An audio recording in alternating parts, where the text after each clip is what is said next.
on the news tonight. President Bola Tinubu rejects National Economic Council tax reform recommendation. State government reaffirms its commitment to support research-based innovation in education and entrepreneurship.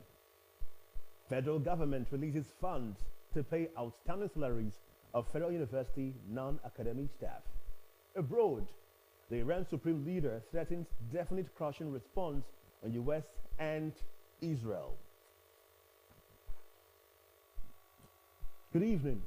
Welcome to Delta TV Main News Tonight. My name is Francis Ofulue.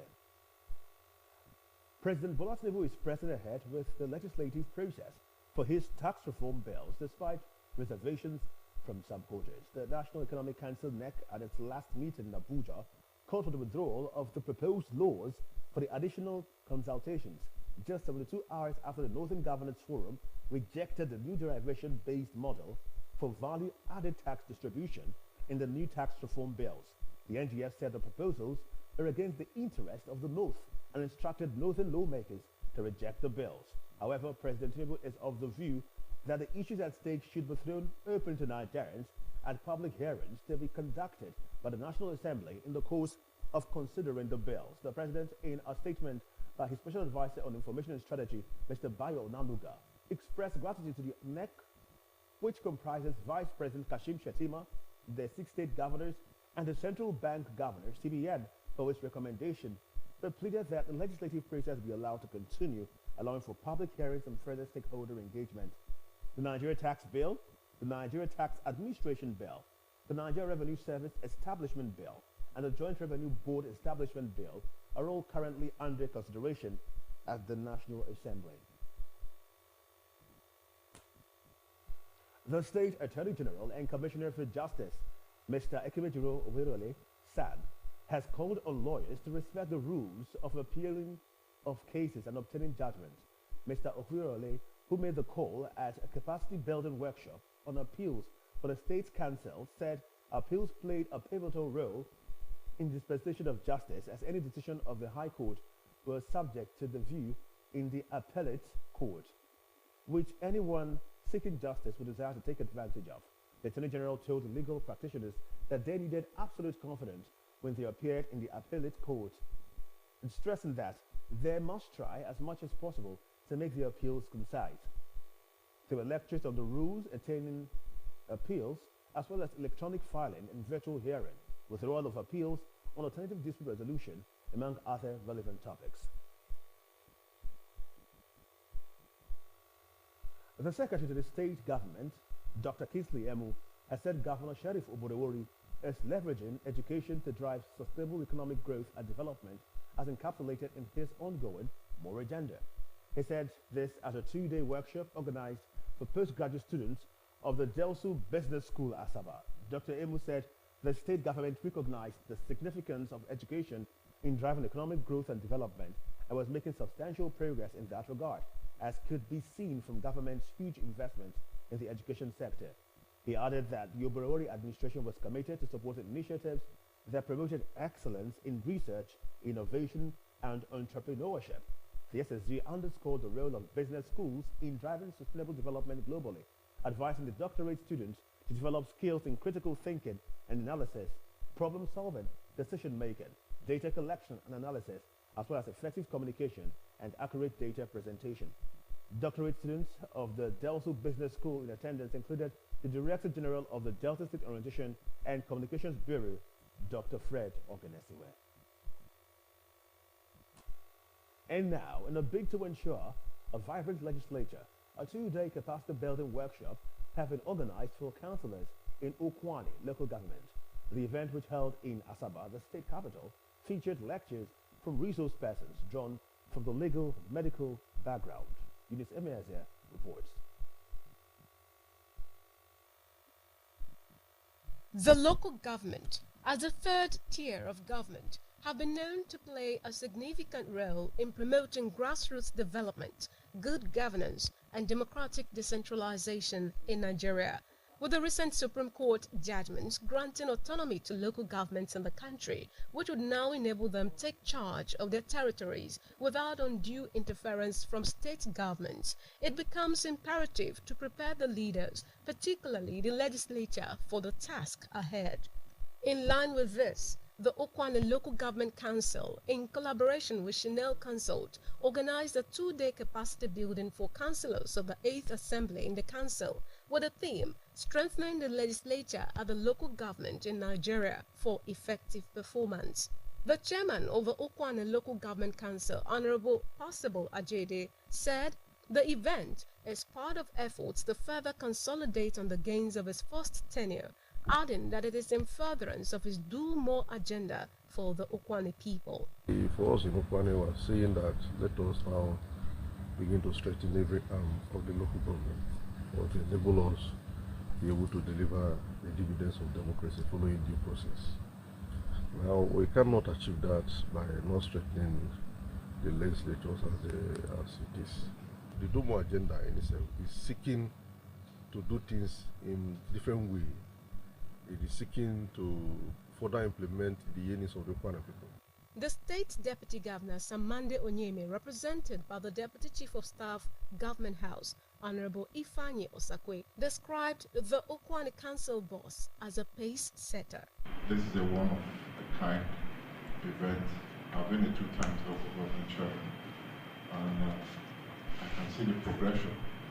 There's a positive movement, and Okwane local government seems to be always taking that primary role of telling others where the direction should go.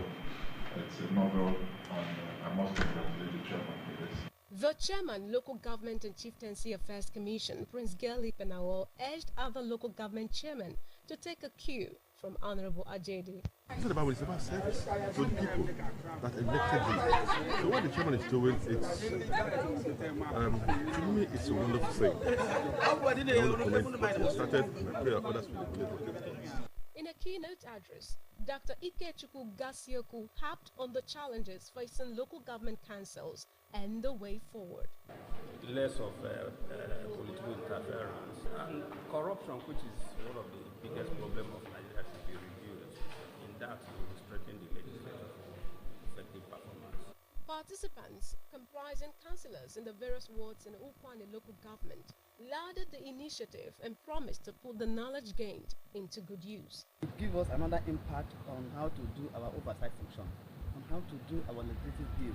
He has done what he's supposed as a council chairman, and we are very grateful to him for this gesture.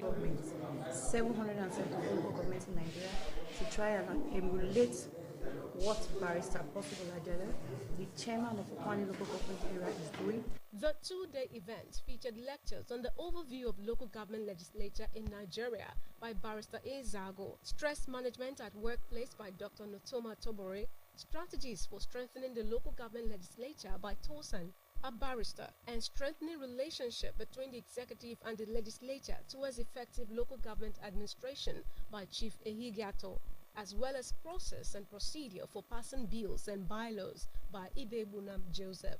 Part of the discussion today was about how part of the jurisdiction they have, what areas they can make bylaws for, their limitations, whether they actually have those specific limitations that they thought they had. About stress also causing a high blood pressure, hypertension, which we all know, which can also lead to other complications like stroke, heart failure, myocardial infarction, which can ultimately lead to death.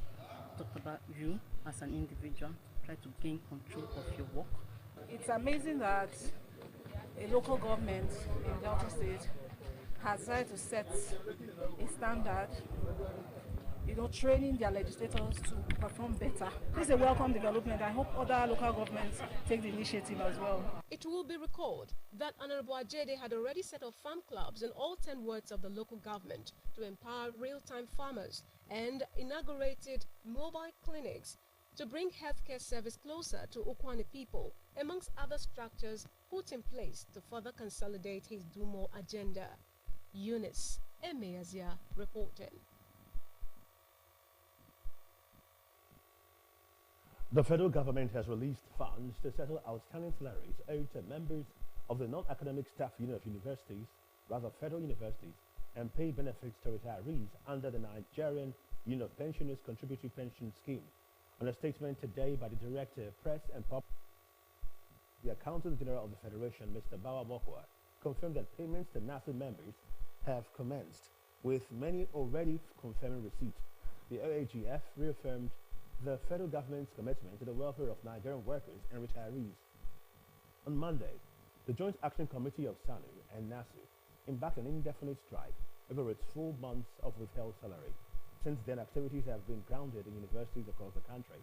The national president of SANU, Mr. Mohammed Ibrahim, stated that university executive members, including vice chancellors, bursars, and registers, did not receive salaries for 4 months. He said as a result, the universities would remain completely shut down until the payments were made. Following President Bola Tinubu's announced restriction on ministers and heads of federal agencies to a maximum of 3 vehicles in their official convoys, residents of the state have called on governors to employ such cost-cutting measures in governance. In January, President Tinubu set a significant example of reducing government expenditure by reducing his entourage on foreign trips from 50 to 20 officials. For local trips, he reduced it to 25 officials. He also reduced the vice president's entourage to 5 officials on foreign trips and 15 for local trips, and ordered all ministers of state, and heads of agencies to have at most 5 security personnel attached to them on a maximum of 3 vehicles in their official convoys.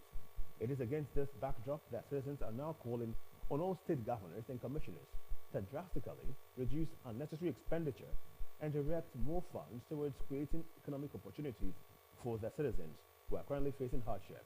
Recently, the chairman of the Revenue Mobilization Allocation and Fiscal Commission, Dr. Mohammed Bello, encouraged state governors to deliberate on collapsing duplicated government parastatals and functionaries so as to eliminate the borrowing spree and allocate scarce financial resources to creating jobs, investing in social security and infrastructures. The state government has appealed to all residents in the state from 18 years and above to make themselves available for the compulsory hypertension and diabetes screening exercise, which will end tomorrow. A statement signed by Director of Public Communication, Mrs. Teresa Oluko, says members of the public who falls within the age bracket are advised to take advantage of the opportunity and get screened free of charge. The screening exercise will take place at the Professor Chike Edozie Secretariat along Miriam Babangida Way, Asaba, as well as all state government hospitals, Federal Medical Center, FMC, Asaba, Asaba Specialist Hospital, Government House Clinic, Police Clinic, SSG's office, Head of Service Office, all universities, polytechnics, colleges of education, and other institutions of higher learning across the state. The statement says that the screening exercise was free of charge and that medical personnel and officials from the State Ministry of Health will be conducting the screening daily at designated centers across the 3 senatorial districts and 25 local government areas. The exercise is in compliance with the Federal Ministry of Health Directive to all State Ministry of Health in Nigeria under the Project 10 Million campaign with the theme, Know Your Numbers, Control Your Numbers. The state's Chief Judge, Justice Tessie Diaye, will begin the 3rd visit to custodial centers in the state for the year 2024 on Monday next week. A statement by Director, Public Communication and Functioning Permanent Secretary, Teresa Ajiabwa Oluko, says the visit, which will commence 10 in the morning daily, will begin with the Warri Custodial Center on Monday, 4th, to Tuesday, 5th, while that of the Sapele Custodial Center will hold on Wednesday, 6th, alongside the Remand Home Sapele. The Kwale Custodial Center is on Monday and 11th November, while that of Awo Custodial Center is on Tuesday, 12th. The visit will climax at the Ogwashu Custodial Center on Monday, 18th. Still to come, the Iran Supreme Leader threatens indefinite crushing response on US and Israel. Stay with us.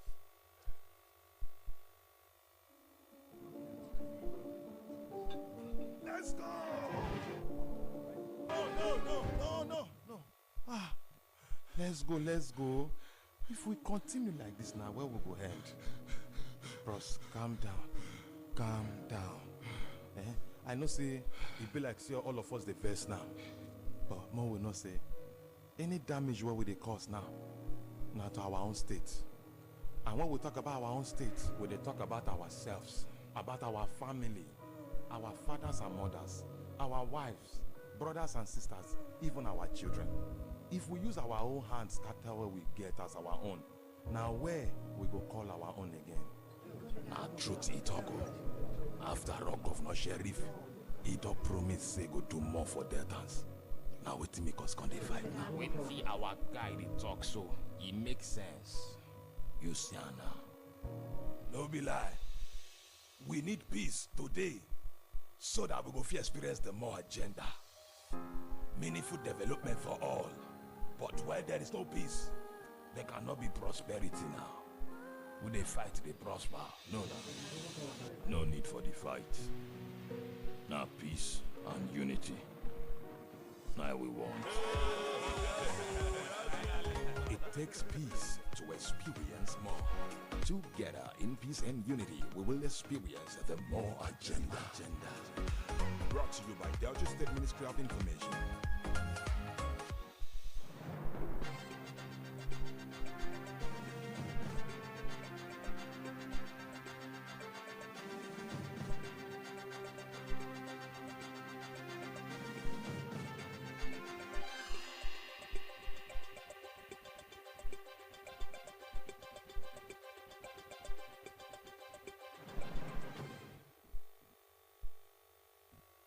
You're watching Delta TV Main News at 8. We'll go straight to the foreign scene, where the Iran Supreme Leader has said that the US and Israel will definitely receive a crushing response following an Israeli attack on Iran a week ago.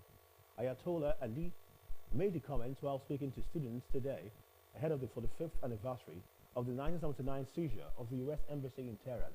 The threat comes as Iran assesses whether and how to respond to Israel's attack last month that killed 4 soldiers, which was in retaliation for an Iran missile attack against Israel earlier in October.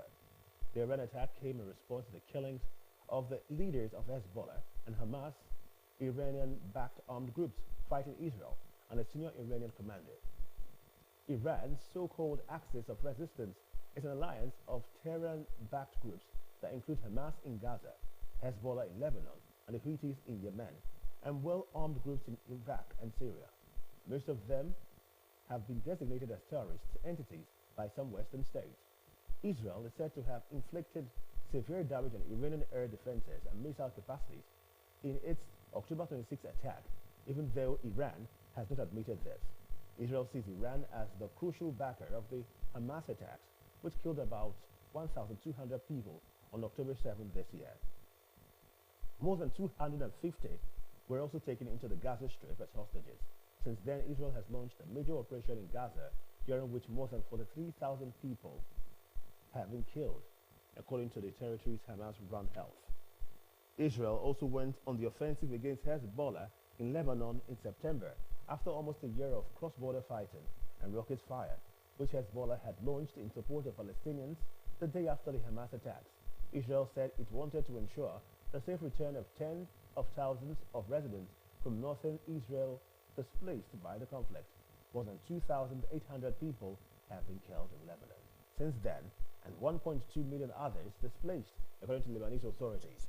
Israeli authorities say more than 60 people have been killed by Hezbollah rocket, drone and missile attacks in northern Israel and the occupied Golan Heights.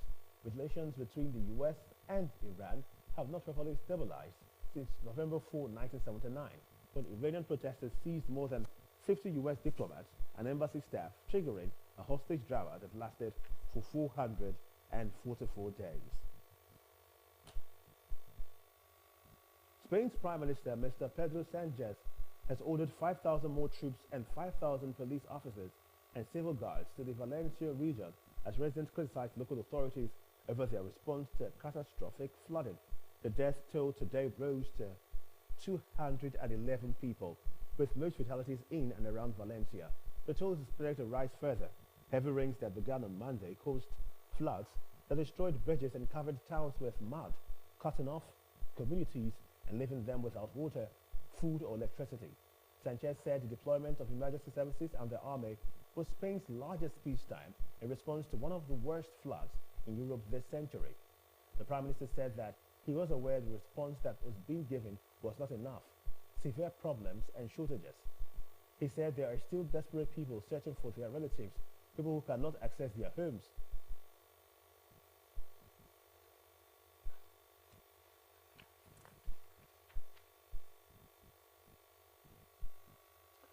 The news commentary today is on the International Day to End Impunity and Crimes Against Journalists, as the Association of Nigeria has called for better understanding of the roles of the media in good governance as enshrined in the Constitution.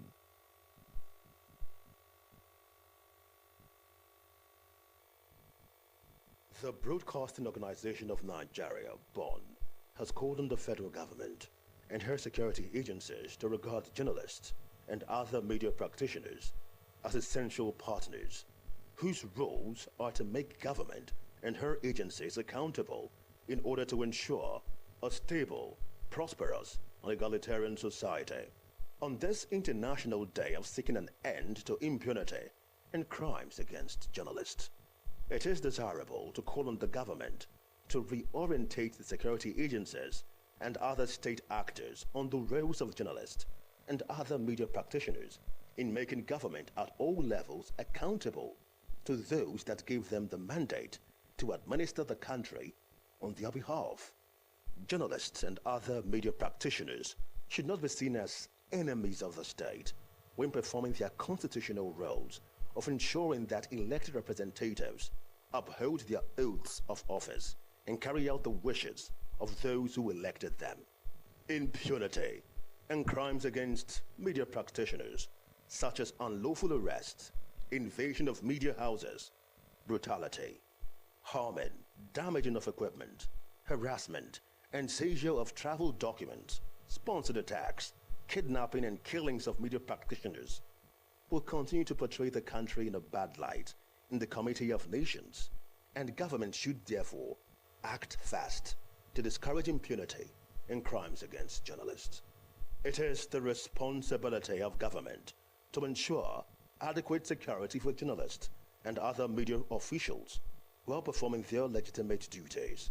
The Broadcasting Organizations of Nigeria commends journalists and indeed all media practitioners on their roles of ensuring good governance as well as promoting continuity and sustainability of democratic rule. The year 2024 witnessed the harassment and arrest of some journalists who were carrying out their legitimate duties. Journalists complement the work of security agencies and should be seen as partners in the development and protection of our hard-earned democracy. That was the news commentary to commemorate the International Day to End Impunity and Crimes Against Journalists. Let's now join our business news desk for happenings in the business sector. Nigeria's major oil marketers listed on the Nigerian exchange successfully navigated rising operational expenses, achieving more than 100% year-on-year growth in their 9 months net profit. The partial and the full subsidy removal from May 2023 jacked up petrol prices, resulting in more revenue and profit for major oil marketers. The petrol price has hovered over 200 per litre since late May 2023 to over 1,000 per litre in November 2024. The downstream oil companies listed on the NGS are Total Energies Marketing Nigeria, MRS Oil Nigeria, Etana PLC, and Con Oil PLC.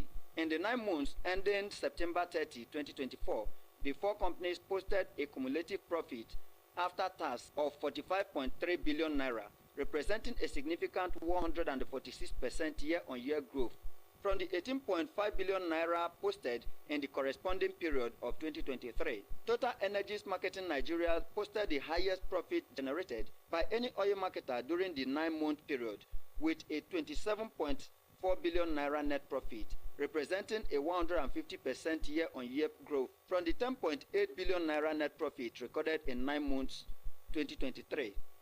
The company also recorded the highest revenue of any downstream oil company during the period, generating 793.9 billion naira in revenue. Total revenue was 88% year-on-year higher than the 422.6 billion naira revenue generated in 9 months 2023.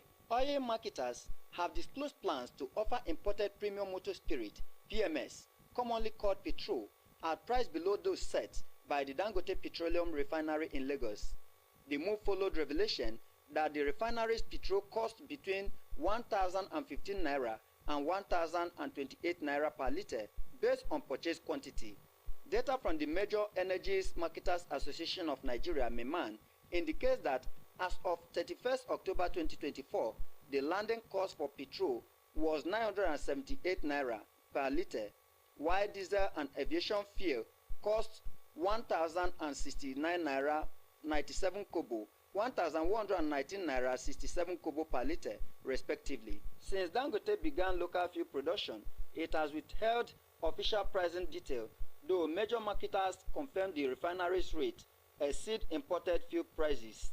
Meanwhile, the Petrol Retail Outlet Owners Association of Nigeria, Petron, assured that its imported fuel would arrive at an estimated 800 naira per litre. Mr. Obele further asserted that Petron had partnered with international suppliers preparing to import cheaper PMS as soon as regulatory approval is granted. In sports, the grand finale of the 7th edition of Zenith Bank Delta Principals Cup football competition were held on Thursday, November 7, at the Stephen Keshi International Stadium, Asaba. A statement from the State Ministry of Basic and Secondary Education says that this year's final would be between Umutu Mixed Secondary School, Umutu, Okwani Local Government Area, and Obomoro Grammar School, Obomoro, Uye Local Government Area. The statement added that the third place match between Otabobe Grammar School, Kwale, Luka West, and Okene Mixed Secondary School, Okokoko, Okwe Local Government Area would also take place same day at the Stephen Keshi International Stadium, Asaba.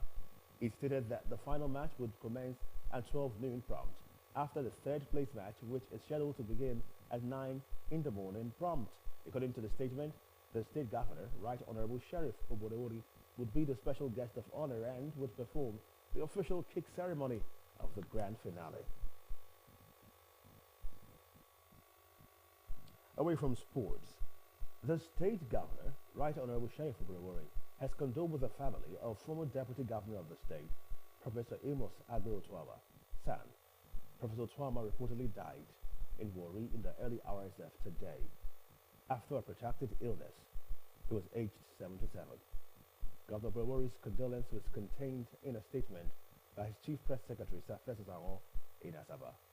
Governor Oborewori also commiserated with the family, the Robo Nation, the people of Uyeli South Local Government Area, and Otu Jeremy community in particular, over the demise of Professor Amos Agbe Otuama. He noted that the departed Professor Otuama was a renowned law teacher and senior advocate of Nigeria who excelled as Commissioner for Justice and Attorney General of the state from 1999 through 2007, and later as Deputy Governor of the state from 2007 to 2015. According to the governor, the deceased was a world-class academic scholar whose teachings and research undertakings had contributed immensely to Nigerian legal profession and jurisprudence. The governor prayed God to accept the soul of the deceased and grant the family and friends the fortitude to bear the loss.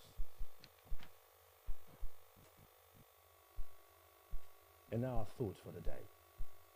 Learn as if you will live forever. Live like you will die tomorrow.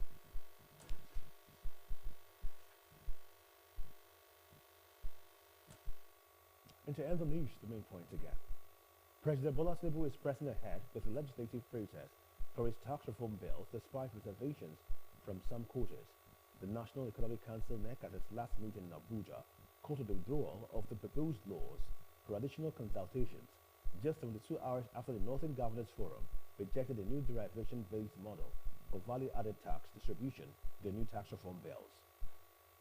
The Secretary of State Government, Dr. Kingsley Emu, has said Governor Sheriff Oborewori is leveraging education as to drive sustainable economic growth and development, as encapsulated in his ongoing more agenda. He said this at a two-day workshop organized for postgraduate students of the Delso Business School, Asaba. The federal government has released funds to settle outstanding salaries owed to members of the Non-Academic Staff Union of Federal Universities and pay benefits to retirees under the Nigerian Union of Pensioners Contributory Health or Contributory Pension Scheme. In a statement today by Director Press and Public Relations, the Office of the Accountant General of the Federation, Mr. Bawa Mokwa, confirmed that payments to NASU members have commenced, with many already confirming receipt. And from the Foreign Single reported that the Iran Supreme Leader has said that the US and Israel will definitely receive a crushing response following an Israeli attack on Iran a week ago. Ayatollah Ali made the comments while speaking to students today ahead of the 45th anniversary of the 1979 seizure of the US Embassy in Tehran. And that's the news. Many thanks for being part of it. I'm Francis Ofunwe. Good evening.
Governor Sheriff, they give us more better things for Delta.